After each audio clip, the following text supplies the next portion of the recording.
If we haven't met, my name is Duncan. I've got the privilege of continuing in our series called Return to Robben Island today. And the tagline is the free unlearning slavery. And I want to quickly remind us, because I know we had the craziness of the birthday that maybe got in the way, but I want to remind us just around what this series is about, what it's actually trying to say.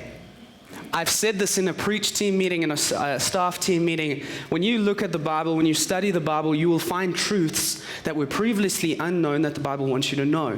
But then there are other truths in the Bible which we know already inherently within ourselves.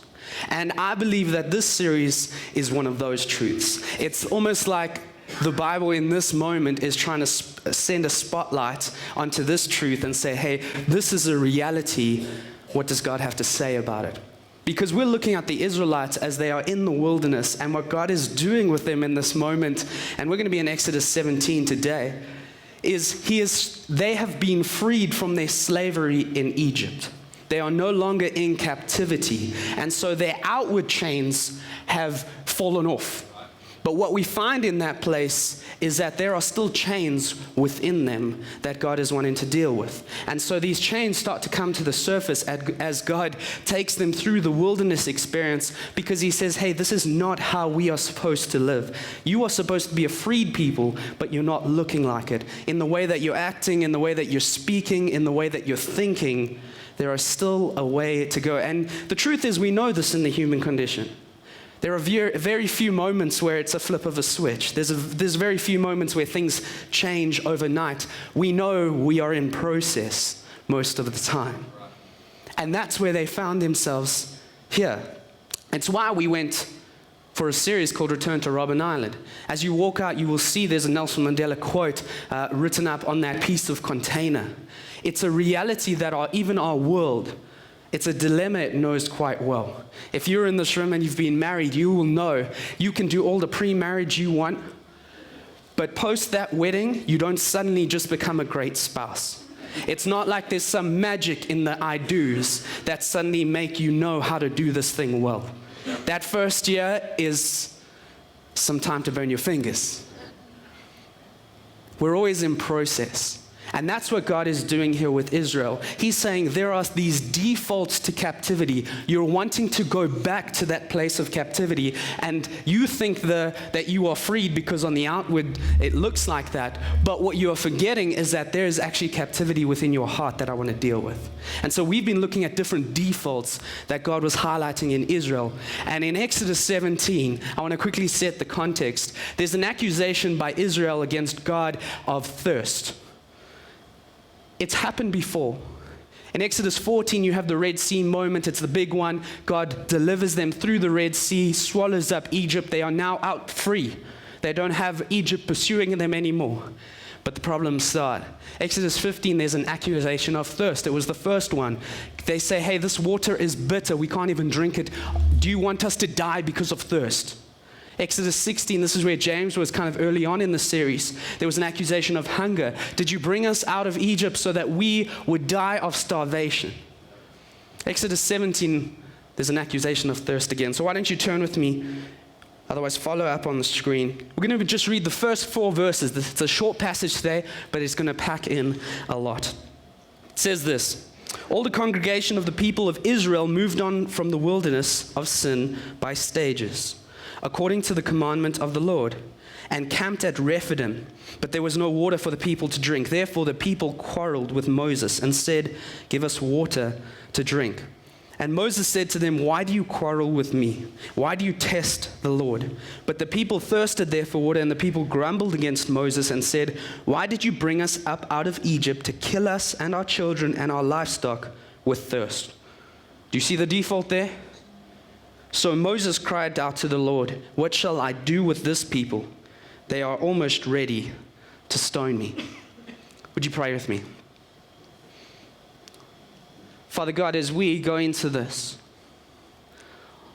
Lord, it's not going to be helpful to any one of us if this is simply just a talk where I speak and people listen and we go about our day. Lord, you call for this time to matter. You call for this space to be a special gathering of your people on a morning that's cold. And I'm aware that there may be some people who are walking in here where what's going on in their lives is not looking great. Lord, I pray that as we as a community get together under your word, as your Spirit begins to speak to us through your word, not just me, your Spirit's the one that's going to speak. Lord, I pray that you would do an amazing work in turning our eyes and giving us a different perspective, in sharing your truth with us. We know that when you are present in a place amongst a people, you do amazing things.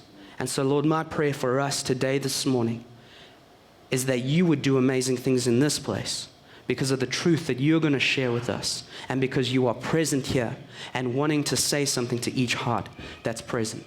Lord, would you be glorified in this place? Would you be with me as I do this? Would you be over my words? And would you, Lord, in all things, let all the glory go to you? And everybody said, Amen. Amen. So the default I want to be looking at today, and it's what we're going to speak about a lot today, is the default to despair.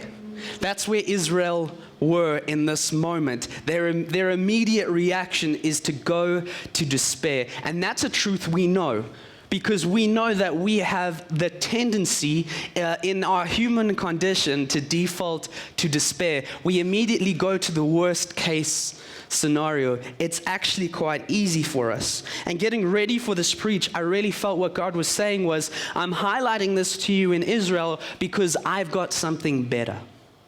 And I believe God is wanting to move us from this tendency, this default of despair, and move us to something else, something that's actually better for us. And he is doing that intentionally. I want you to see how he's intentionally working here with Israel. I'll take you back to verse 1. It really is the moment where God is exposing this chain that is deep in their heart. Verse 1 says, all the congregation of the people of Israel moved on from the wilderness of sin by stages, according to the commandment of the Lord. According to the commandment of the Lord. I want you to see that God is in action here. That God intentionally calls his people to come to this place, Rephidim, a place where he knew they would thirst again. He knew the quarrel would come, but he does it anyway. It's because he is wanting to expose what is in the heart of Israel in this place. And there's a little key phrase, and I think we pass over it, we miss it. But it says that he brought the people there in stages. That's important. And I think it goes beyond just God saying, hey, I'm going to intentionally. He's trying to actually increase the intensity. Because coming in stages meant the people didn't all arrive at once in one big group. They actually came in dribs and drabs. They would come group by group, clan by clan, family by family. Now, if you have got a default to despair in your heart, if that negativity is within you, you're going to arrive to a place where you're thirsty and it will come out.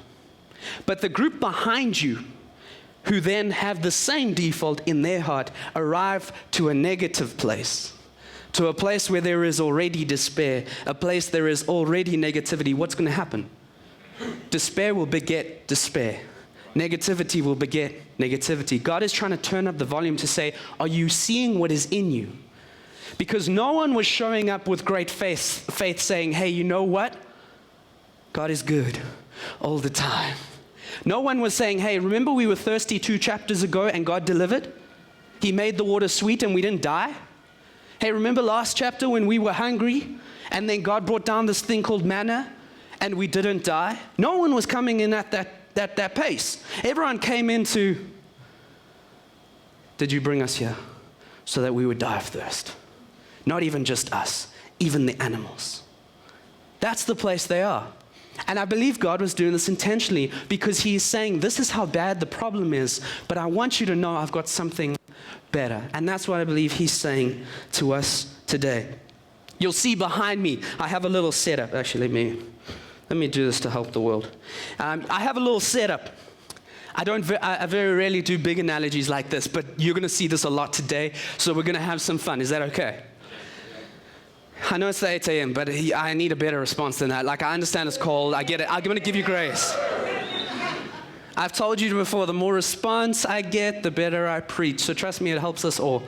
But I want to explain this idea to you. So we know where Israel are. We know that they're actually in a place of despair. God makes it very clear to them. Hey, make this happen. There we go. I didn't actually practice this properly, so at least I'm going to practice with you guys at 10 a.m. and we'll be fine. They're in a place of despair. And I felt God saying, cool, if Israel was here, if this was their default, then there's something else that God has. And so what is the opposite? What is the kind of the opposing force to the force of despair? And what I found was hope. So if Israel's reality was that they were defaulting to despair, I feel like God was saying that He wants us to have a default to hope. It would have been a very different experience arriving at Rephidim if they were in the place where they were defaulting to hope. And it gets more fun because it's not just an opposing thought as in it can go one way or the other, because both these things will look at the same situation where it's the same environment, the same elements, the same ingredients, and both see different outcomes. They're opposing. But I'm going to give you a quick little Hebrew word study. The word in Hebrew for hope is the word kavah. Say kavah. Kavah. The word kavah. And what kavah means, and it's very interesting in the context of these two things, the word kavah means actually to twist together, to bind together, to create tension, to gather up, and to expect. And I believe that when we are in the place of weighing up a situation where there could be one default or the other, we actually stand in the middle here, and what we find in this place is a place of tension. There is tension, and that's what hope does. It speaks about it binding together. It builds tension, and we're caught between the two. And for Israel, it was a moment where they went to a place of despair, and they noticed that it led them down a road of damage. But I believe if we could be a people that default to hope, we're actually going to find God's power there. I believe that when we're in the space where we default to despair, what it does is actually put us in a state of trepidation. We're always ready for the worst case scenario.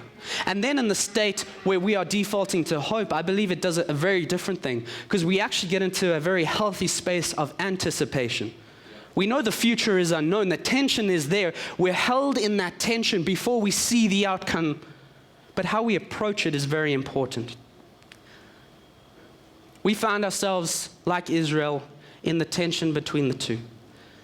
And I want you to know that there's a moment when the tension will break. There's a moment when the snap will happen. For Israel, the snap happened and they defaulted to despair. For us sitting in the tension, my question to us today is, when that inevitable moment of snap comes, where are we going to go? Which side are we going to fall to? I've got 3 points for you today. The first one, we're going to look at the hope-despair dynamic. These two things, how they play together and what's going on in them. Then we're going to take a focus on despair and look at its damage that it can cause. And then we're going to take a look at hope and see actually the power of hope. But the very first point is the hope-despair dynamic. And here's what I want you to see. As we weigh up a situation, as we approach something, as we come to our Rephidim, there is something that will happen in that process within us, within our humanity. We will weigh up three things. We will weigh up the past, we will weigh up the present, and we will weigh up the future. And the default we have within is going to approach those three things very differently. I want to quickly give us a little contrast between the two. We'll get to despair because we know where Exodus was going. But let me take you to a moment where I believe there was a default to hope. And it's actually a moment where Jesus intervened with some of his followers. And I think it's going to highlight the difference in how we approach the past, the present, and the future, depending on what default we have. There's a great passage in Luke 24. It's the road to Emmaus. There's two followers of Jesus, and they're on their way to this village called Emmaus that's about 7 miles outside of Jerusalem. And as they are on their way, they're in the midst of a situation where I think despair could have taken over. They're in the place, the space in between, where Jesus has now been killed, but they don't quite know if he has really risen again. They're in between. If you imagine it, their teacher, the one they have followed, their leader, is now dead. They've watched him murdered by the Roman authorities. Everything is chaos. You can imagine it was a space where despair could have taken hold. And as these two followers of Jesus are walking on this road, they're talking about the current situation. And there's this key word, this key phrase in Luke 24 that says, "And they stood still looking sad." I want you to see that the default, the possibility of the default to despair was there, but in that moment, Jesus intervenes because he actually begins. He is now risen from the dead. They don't know it yet. They've only just heard about it. It's been rumor, but they don't know for sure. He begins to walk with them along the road, but they don't realize who he is yet. They're walking and talking to Jesus as if he's some stranger. But little do they know, their Savior is right there. And he intervenes in this moment where they could go to despair because they're talking about the current circumstance. They're talking about the issue that they're dealing with. And Jesus points them in the past and he says, "But didn't the scriptures and the prophets say that this is how it would go for the Messiah? That he would die, but he would rise again." He points them to the past and the legacy of God being faithful and good to them, of what God had said and who God was. And then, in the present situation, he reminds them that actually the future is something that's unknown, that they actually have no control of it, but they know the guy who does. And so he says, hey, understand that future is set by me. It's a very different approach when we're in a default to hope to what we see in Exodus 17 with a default to despair. I really believe that hope will change how we see the past because of what God has done. And it's going to set up a very different focus on the future, because the future doesn't suddenly become known. It's still unknown, but we at least know the person who is going to set it. And that does great things in the heart of a human. But in the place of despair, like Exodus 17, I want you to see what they do when they look at the past, the present, and the future. This is what they do. The past becomes very fluid. They get very selective in what they remember. It's why we hear Israel starting to say things like, well, you know, we told you we didn't actually want to leave Egypt. It wasn't that bad. At least we got food and drink. Very selective in what they are remembering. Very, actually, almost intentionally ignoring of the slave, the chains, the cell that they found themselves in. Very selective. And then they get present obsessed. It's about the here and now. It's about the problem right in front of us. And it's not actually a helpful place for us to be, because when we're so obsessed about the negativity in the present, we get very head down, eyes down. We can't see anything else. Our perspective gets really warped. And in this warped perspective, in this obsession with the negativity in the present, what we actually do as humans in our heart is we create our own future. We become future creating because we say, hey, where will this thing go? Well, that's where it could go. And this is how bad despair is. Despair is not just seeing the possibility of a bad outcome.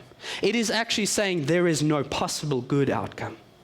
And that's a dangerous place to be, because now everything in the future is bad and there's no way it can go any other way. Here's why I believe it's so dangerous. The truth is, our actions in the here and now, our actions in the present, our actions when we're sitting in the tension, are actually going to be dictated by the future we most likely see. Now, if the future you most likely see is a negative one, do you think you're going to make smart, wise, good decisions in the now? It's not going to do that. And I know this. I know the elephant in the room is, well, despair is easy. It's easier to go down the road of despair. We know it well, because when we're in that place of tension, when the bind is getting worse and worse and worse, and we're just waiting for the snap to come, the only respite sometimes we can get is to go down this road of negativity and despair. And I know it well. Even as I was preparing and just thinking about this tension and just thinking about moments where despair can take a hold, I was taken back to a moment in my life, standing outside a hospital, around a corner in a garden because I didn't want anyone to see me cry, having just received news, and that was the type of news you just never thought you would have to deal with. And realizing that actually I was going to have to be the one to share this news with the family I love. And in that moment, it seems like there could be no other outcome but bad. And it leads us down a road of despair. Or there was another moment. It was the night my grandparents their house got broken into and they got savagely beaten for hours. My grand's skull got fractured. My granddad's face got beaten so bad that he had nothing holding his eye up except the skin that was there. And in that moment, in all that going on, I had to be the one. It seems sharing news is my thing, but I had to be the one to phone family overseas and tell them what had happened. Not knowing what tomorrow would bring, not knowing if they would even be around tomorrow morning. And it's in those moments that I know despair can be the default we go to because we don't see anything else. Those are two really hectic moments. Let me pull it back. Let me take I know I got hectic in the room. Let me go a few notches down into a bit more day to day. Me and Nikita have been married for just over 3 years now. And you will know this if you're married. It's the most amazing thing. I love that girl more than anyone in the planet. She is everything to me. But marriage has days where it's not all unicorns and sunshine. And so there are days that we fight. I'm sorry, I'm going to be the pastor that admits that me and my wife fight. And when you're in the midst of one of those hectic fights where there's feelings of hurt and anger and frustration, generally more on her side because I did something, but when we're in that space, it's a moment where despair can take hold. As much as you love each other, as much as we know that this is all good, it's a moment where despair can run away with you. And there's something I will always do in those moments. I shouldn't say always. I will often do in those moments because it's something I believe God has taught me. And Nikita really hates it because when she's in the midst of getting angry, it can just turn her and back to the good. And she doesn't like that. But in that moment, I will often ask her the question, what do you really want here? Like at the end of this, what is your desire? The outcome, I don't want to talk about the outcome you're seeing. I want to talk about what outcome do you want? What is your desire in this moment? Put the feelings aside for just a split second. What is the outcome we want here? And can I tell you every single time, the outcome we want is a desire for hope, that it will come right. And sometimes that's all we need when we're in the situation where there's despair or potential for despair. Sometimes we just need to identify the hope in the situation because that's the moment where God can turn the volume up on that thing. I know in that moment, despair is loud and proud. It's almost like the doomsday sirens in our souls are going off in loudspeakers. Nothing else can drown it out. And in the moment where you identify a little piece of hope, in that moment, it might just be a small voice. It might just be a whisper. It's in that moment that I believe God will take that and say, hey, cool, I can turn the volume up on that thing. And we're going to drown out the despair. True desire can identify hope. And when we identify hope, it will change everything. In this moment in Exodus 17, and we're so often like this, are we not? We don't go there. We don't identify the hope. We stay in the default to despair. And what it does is it leads us down a road of destruction because we live in the now. We act in the now based on the made-up worst-case scenario we have in our head. It's dangerous because that leads to point number 2, the damage of despair. Let's take a focus on that. Verse 2 says, therefore, the people quarreled with Moses and said, give us water to drink. And Moses said to them, why do you quarrel with me? Why do you test the Lord? But the people thirsted there for water, and the people grumbled against Moses. And then verse 4 says, so Moses cried out to the Lord, what shall I do with this people? They are almost ready to stone me. I believe there's 2 big damages that despair will bring. Number 1 is that it will actually damage relationship. to the point where any sort of leadership that God has placed in your life will be destroyed. And that's what we're seeing, because up until this point, the relationship between Israel and Moses was one of God-given leadership. He was the leader that was installed by God to lead and care for these people. That's a good thing. That's a good thing. But what do we see here? They get to the point where they're ready to stone him. God can do what he wants, but I want to tell you this, one of the biggest ways he will care for us, one of the biggest ways he will guide us is with the leaders, the godly leaders he puts over us. It's a very important moment. If you're in this church and you call this place home and you've partnered with us, can I tell you, this is a godly leadership that has been placed over you.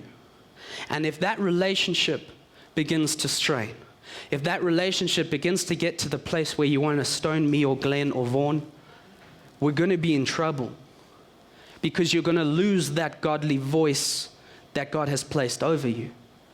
It's going to be dangerous for all of us. The real problem that despair brings here is that it sows distrust. You hear it in the tone of Israel's voice here, as the people are saying, "Did you bring us out here just to kill us?" Really? Like, that's where we are right now. Like, is this where despair leads? Is the damage so bad to relationship that when they're quarreling with Moses, and I want you to see the wisdom of Moses here, because he is so wise in knowing that they're not just damaging relationship between him and them, but this is the second damage that kicks in with despair. It actually can damage our connection with God. Because Moses, as the people come and start to quarrel with him, his very first question to them is, "Why do you quarrel with me?" He knew their real problem was actually with God himself. It's why the very next sentence is, "Why do you test the Lord?" It's bad enough that we're going to damage relationship, people to people, Moses to Israel. But do you understand that your real problem is with God? And this is what despair does. Despair often will make us go to the wrong person. They should have in that moment been going to God saying, "Hey, this is our problem." But we don't often have the courage to go to God. But can I tell you, in this moment, safe space, God is not scared of our anger or our confusion or our misunderstanding toward him. In fact, he's going to invite it. He knows it well.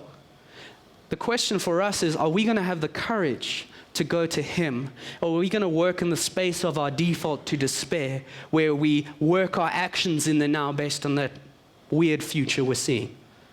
They go to Moses. They're at the point where they want to stone him.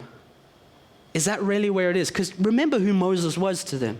He was the guy God had chosen to lead them. He was the guy who had brought them up out of Egypt, got them freedom. The chains were off because Moses had helped them.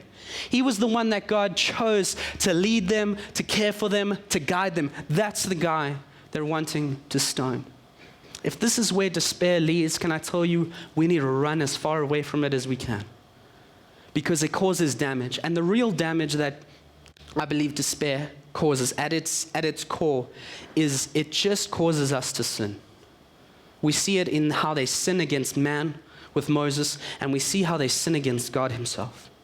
It causes us to sin. And sin is not a fun thing. It brings along with it all of its baggage, and it leads us down roads of destruction. It leads us down roads where those ropes just get tighter, and eventually they're going to suck the life out of us. I want you to see God's grace here, though, too. Through all of it, through the despair, through the damage that has been caused, him seeing how Israel have acted, you would think God's reaction would be valid going to punishment. But he doesn't do that. As Moses says, "Hey, what should I do with these people?" his very next action is, "Moses, take your stick. I'm going to bring water out of this rock. Your problem is thirst. Cool, I'm going to sort that out. I want you to see the default. I want you to see the chain that's there. I want you to know how bad it is. And I want you to know that there's something that we can do about it." And this is it. Point number 3, the power of hope. If in despair we have damage, I believe in hope we have power. I'm 100% with every fiber of my being convinced of this one truth, that the most powerful fuel for the human heart is hope. It's hope. And I believe that's what God has for us. I believe God wants our heart to be at the point where if I cut it open, only hope is going to flow out. Because hope in a situation can do amazing things in the human heart. How many stories do we know of people in situations of despair, of hectic negativity, of cancer, of all these types of things we'll struggle with? And then we'll see just what a little bit of hope can do in the heart of a human. 1 Corinthians 13 says, now faith, hope, and love abide, these three. And Ecclesiastes says, a threefold cord is not quickly broken. Three things: faith, hope, and love. And when we're talking about fuel for the human heart, when we're talking about something that's actually going to move us closer to Jesus, something that's actually going to move us more to the side of hope and away from despair, I believe hope is going to be it. I believe our heart is going to have to be filled up with some high octane, high grade, 95 unleaded hope. Not 93, I'm talking 95, the expensive stuff. The stuff that you can only get there down at the coast. 93 is not even an option. I believe our heart needs to be filled up with hope because it can move us forward. It can help us take steps in the tension. A little while earlier in the year, we had an initiative called A Good Place. And when we were at one of the venues we were at was the Discovery Building. Brett Trump was the main speaker there, and then joined with him on a panel was a lady in our church called Yolise Wemsweli. And Yolise has got a real heart for economic justice, a real heart for economic inclusion, and she's doing it in a very high level director role at a big corporate in Santon. It's an interesting dynamic. She's an amazing lady to speak to. If you ever meet her, enjoy the conversation. It's going to get good. And as she was on the panel, we were in a Q&A session, someone asked a question and she told this story and it made my point so great, so I'm going to share it with you. I did ask if I can steal the story. She said it's cool. She was at an African leaders conference, a bunch of African leaders from all different parts of society. And one of the keynote speakers was Trevor Manuel. Former finance minister, he was a big dog in terms of our transition into a new democracy. He was really instrumental in the economic structures that we even have still today. He was a big part of writing even the economic side of our constitution. And he had spoken about all the struggles that we have and issues we have and where it is, and basically passing on the baton to the next generation and what that looked like. And she went up to him afterwards and got to meet him, and she said, I had to be honest because the truth was I was actually very angry in that moment. And she said, I won't lie. Dealing with what I deal with on a daily basis, dealing with what I am passionate about, which is economic inclusion in this country at every single level. She's like, I am quite angry at what you guys did to us. Because I believe there was things that could have been done then differently. And there's things that were done then that we are now having to try fix now. And I can't help feel this frustration of it. Like, could you not have done more? That was basically her question to him. Trevor Manuel said this to her. He said, I first of all want to acknowledge that anger and tell you we didn't get it right. There were things we should have done differently. And if I could do it differently again, I would.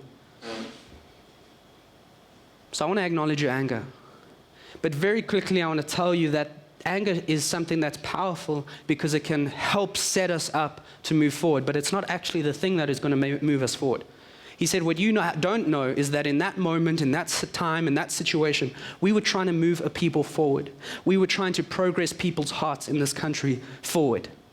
And in that place, anger will not help you. He said, there is only one thing that is going to move a human heart forward. There is only one thing that is going to progress a people from here to here. And it is hope. And he said, so my encouragement to you would be acknowledge your anger. Let it be the thing that points you in the direction of where you're going to put all your effort in the future.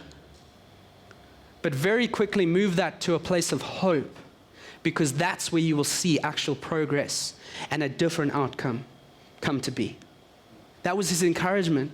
I believe the greatest thing we have for the human heart is hope. Do you want to know why I believe this default to hope is so powerful? because it's very different for us. We talk about hope sometimes as a weak thing. Hey, I hope it comes out like this. As if it's just based on nothing. It's just a pie in the sky idea. It's almost like a blind optimism. I just hope it kind of comes right. Can I tell you, that's fake hope. The real hope we're talking about is a hope in Jesus, because our hope is a person. Our hope is actually Jesus himself. So we don't sit in a state of destruction. We don't sit in a state of trepidation. We don't have the worst case scenario as Lord over our heart. We actually look to Jesus. All of our focus goes to him. I want you to know today that our focus is not what will happen, our focus is a who. And the who is good. The who is all-powerful. The who is all-knowing. The who is kind and caring and loving. And so the who is in charge of what will happen. And so because we know who he is, we know what he is like, I believe we can trust him with what will happen. I want you to know that in a default to despair, the story gets written by our perspective, our view of the past and the present. But in a default to hope, there's a very different author. Because it's not about your past failure. It's not about your present problem or struggle. And that writes the end of the story. In fact, in the default to hope, there is one author of the end of the story, and his name is Jesus. Right. He is the author of it.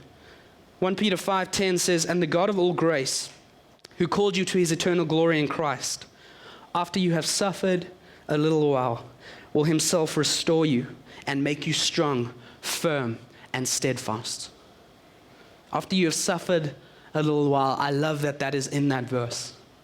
Because God is saying, hey, I know what that tension is like. It's tough.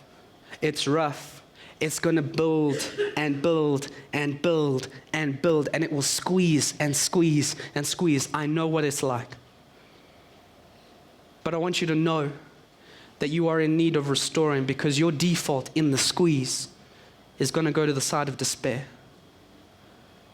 And I will restore you, and I will make you strong, and I will make you firm, so that when the snap comes, you're going to fall the right way. There's 3 ways I want to talk about our practical application. 3 things I think we can do today to help move us along, away from the side of despair and toward the side of hope, so that when the snap comes, we fall the right way. And I'm going to do it through 3 questions. First question is this: are we consumed and transformed by the default to despair around us? The Israelites had no water. They arrived to a place where there was thirst. And there was no one there who was saying, hey, don't worry, God came through before, he's going to do it again. There was no one in that place that was speaking hope. And you know, in this country, we have a real problem in defaulting to despair. We're good at it. When we see it on our Facebook news feed, when we see it on News 24, and you know when we're really bad at it, at our worst, it's when we arrive to it at a braai. When we arrive to a braai where despair has been chatted up. We often will do what Israel does. We'll jump on the bandwagon, and negativity will breed negativity, and despair will beget despair. Can I tell you, God has given us faith, hope, and love, and there are things to be shared, so that when we arrive to a place of despair, we do it very differently, because we aren't going to speak into that. We're going to speak hope. We're going to share the love that God has given us. When despair is not going to consume us, and it's not going to transform us like it did Israel, I believe we'll start to take steps along the rope. Second one is, do we feed the default of despair within us? And is it fed by this perspective that we can get wrong? We look at situations in the realm of past, present, and future. And some of the questions we should be asking ourselves in those moments, very honestly, is actually, am I missing the future that Jesus is writing here because I've been selective in how I have looked at the past? Don't get me wrong, the past is something we have to look dead in the eye and deal with. But we have to do it rightly, because we have to ask the question, hey, where was God in that situation? It's a helpful question. And we have to have the guts to say, am I actually remembering this right? Or am I being selective and picking out? Because I want us to be a people that sees the legacy of God's faithfulness in our past, because it's going to so help us in our perspective as we look at each and every situation. And then when we look to the present, which, don't get me wrong, might be a bleak situation. The road to Emmaus, it was a bleak situation. Their leader was dead. It was real. It might be a hard thing to deal with. But we don't become obsessed with that situation, because we should be asking one question. Are we more focused on the present struggle, or are we aware of God's presence in the struggle? Do we know that God is next to us even in that situation? Because when we are aware of His presence, the things of faith, hope, and love become very easy to spot. And when they're easy to spot, He can turn up the volume on those things. And so negativity, those doomsday sirens are going to get very low. And His voice is going to get very loud. Have we made up an outcome because of some warped perspective? Is there something different that God's calling us to? Maybe there's a moment that you're in right now where despair can be taking over. Are you working now based on some future you're expecting is going to come? Are you working on the worst case scenario? Because we know what that place is. That place is damage. And there might be some people who are close to you, because the problem is often the people who are closest to us are the ones we damage in those moments. Are there some people that have got burnt because of the future you were working on? The future that you had seen, but now you were working in the present. Can I tell you, God wants to redeem those things. He wants to bring those things back. He can correct that damage. He wants to make it right for us. When we get a right perspective, I believe God's going to help us move to the side of hope. The last question is this. Is our hope anticipating an outcome, or is our hope focused on a person? If we're just hoping and it's anticipating some sort of outcome, we're going to fall into the place of blind optimism at best, because we know we normally go to the worst case scenario. But if we're just at that place, hoping it all comes right, I want you to know we don't live in a what will be kind of a state. That's not what God calls us to. We know that there's a who, and He has control over what will happen.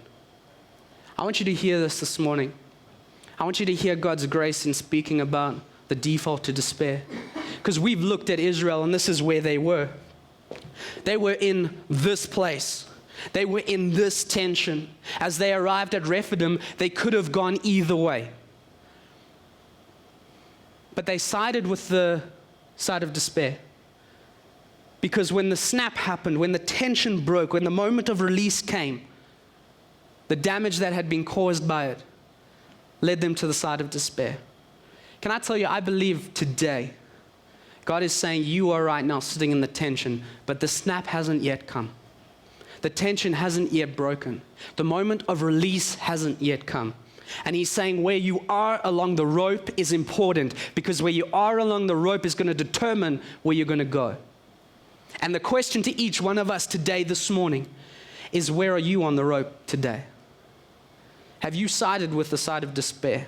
Have you got your perspective wrong? Have you been looking at this thing selectively?